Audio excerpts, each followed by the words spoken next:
Pasado alas 3 ngayong hapon ay umabot na sa 20.5 meters ang level ng tubig dito sa Marikina River. Yan na. Ayan na po yung third alarm. 10:07 ng umaga.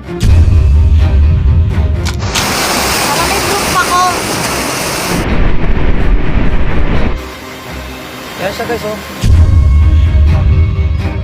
Sa panahon ng kalamidad, pinatunayan po ang pagiging kapamilya sa mga nangangailangan ng aktor na si Gerald Anderson. Ngayong araw, pag-uusapan natin ang nakakatakot at nakakahangang ginawa ni Gerald Anderson, kung saan 10 oras siyang nakababad sa baha para tumulong sa mga nasalanta ng bagyo. Tara, alamin natin ang buong detalye. Panoorin ang buong video.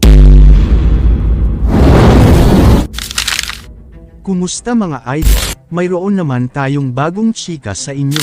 Bago yan, welcome sa channel ni Mr. JV. Sa isang viral video, makikitang lumusong sa tubig si Gerald Anderson, kahit hanggang dibdib ang baha, upang makapasok sa isang bahay na lubog na sa tubig.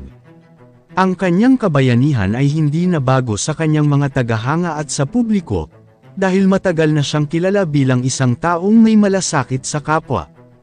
Sa gitna ng malakas na bagyong Karina, makikita si Gerald Anderson na walang pag-aalinlangan na lumusong sa malalim na baha.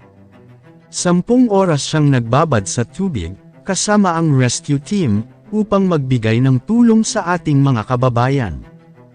Hindi ito ang unang pagkakataon na tumulong si Gerald sa mga panahon ng kalamidad. Kapag may bagyo o sakuna, palaging voluntaryong sumama si Gerald sa mga rescue operation. Sa pagkakataong ito, kasama siya ng rescue team sa isang kalapit na lugar upang iligtas ang mga nasalanta ng bagyo at dalhin sila sa evacuation center. Nitong nakaraang linggo, kasagsagan ng matinding pag-ulan dulot ng bagyong Karina at Habagat, isang pamilya ang na-stranded sa Barangay Santo Domingo, Quezon City na tinulungan ni Gerald. Makikita sa video na kinuna ng netizen, na bitbit ni Gerald ang isang batang naipit sa baha. Ibinaba niya ito ng maingat at dinala sa ligtas na lugar. Nakakabilib ang kanyang dedikasyon at pagmamahal sa kapwa. Sa isang post sa Facebook, marami ang nagpahayag ng kanilang pasasalamat kay Gerald sa kanyang tulong. Ang kanyang pagiging consistent sa pagtulong sa kapwa ay isang bagay na pinahahalagahan ng mga Pilipino. Hindi ito ang unang pagkakataon na nagpakita ng kabayanihan si Gerald.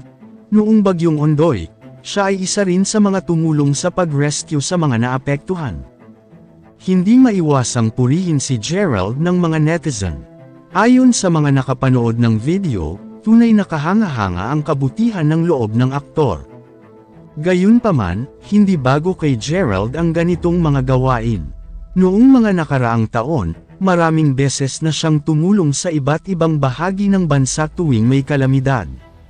Ang kanyang kagustuhang maglingkod sa kapwa ay patuloy na nagbibigay ng tulong sa marami. Narito naman ang ilan sa komento ng mga netizens. In fairness kay Gerald Anderson, tumutulong talaga siya. Hindi ito first time, he's better than other public servants na MIA.